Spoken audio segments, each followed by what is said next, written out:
தாமிரபரணி ஆற்றை பாதுகாக்க ஆலோசனை கூட்டம் நடைபெற்றது. நெல்லை மாவட்டம் முக்கூடல் முத்துமாலையம்மன் கோவில் அருகே தாமிரபரணி ஆற்றை பாதுகாக்க ஆலோசனை கூட்டம் தாமிரபரணி பாதுகாப்பு இயக்கம் பொதுச் செயலாளர் ஐகோ தலைமையில் நடைபெற்றது.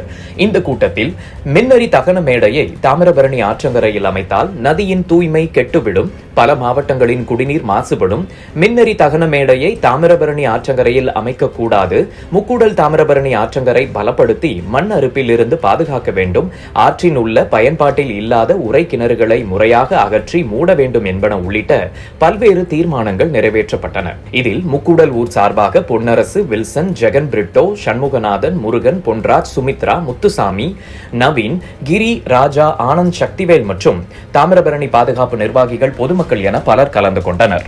நிகழ்ச்சிக்கான ஏற்பாடுகளை ஆதிமூலம் மற்றும் ஆதி கணேஷ் செய்திருந்தனர். தாமிரபரணி பாதுகாப்பு இயக்க மாவட்ட செயலாளர் சாரதா நன்றி கூறினார்.